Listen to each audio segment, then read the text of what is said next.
নমস্কার বন্ধুরা, সিএইচএসএল এর নোটিফিকেশন কিন্তু চলে এসেছে। অ্যাপ্লিকেশন ডেট 23 জুন থেকে 18 জুলাই অবধি চলবে। ঠিক আছে, ফি পেমেন্ট তোমরা 19 জুলাই অবধি করতে পারবে।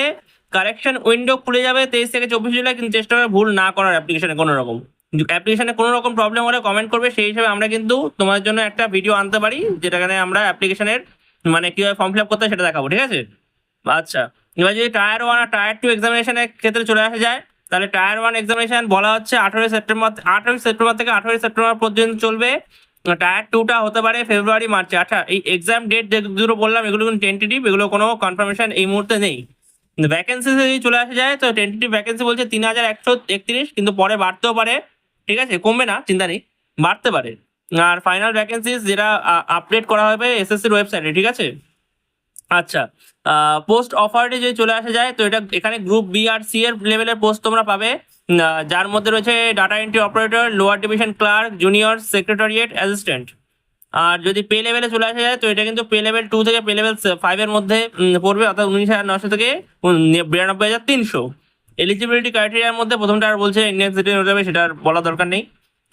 এজ লিমিট যদি চলে আসা যায়, তাহলে কিন্তু 2025-এ যারা 27 জাস্ট ক্রস করে গেলে তারা কিন্তু আর পারবে না দিতে, কারণ এজ লিমিট বলছে 1 জানুয়ারি 2026-এর মধ্যে 18 থেকে 27-এর মধ্যে থাকতে হবে। ঠিক আছে, আচ্ছা।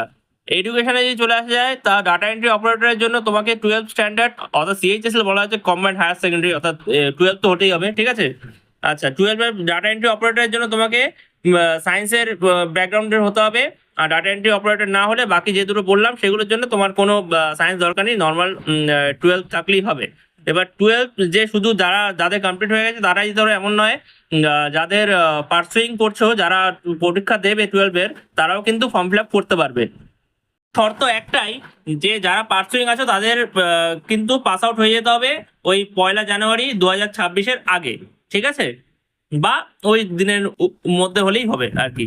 অ্যাপ্লিকেশন ফি যদি জেনারেল বা ওবিসিদের জন্য হয়, সেটা হচ্ছে 100 টাকা। আর বাকি সমস্ত ক্যাটাগরির জন্য কোনো রকম অ্যাপ্লিকেশন ফি লাগবে না। অ্যাপ্লিকেশন ফি জমা দিতে হবে অনলাইন মোডে। আর অন্যান্য কিছু কি পয়েন্টস রয়েছে যেগুলো বলে নেওয়া দরকার, সেটা হচ্ছে ওটিআর বা ওয়ান টাইম রেজিস্ট্রেশন অবশ্যই ম্যান্ডেটরি, যেটা তোমাকে এসএসসির ওয়েবসাইটে গিয়ে করতে হবে। আধার বেসড অথেন্টিকেশনটাও করতে হবে।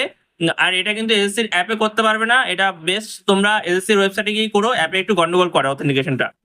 আচ্ছা, স্ক্রাইব অ্যাসিস্ট্যান্ট এবং কম্পেনসেটরি টাইম ফর পিডাব্লিউবিডি ক্যান্ডিডেটস কিন্তু অ্যাভেলেবেল হবে, যেরকম রুলস আছে সেই রুলস অনুযায়ী।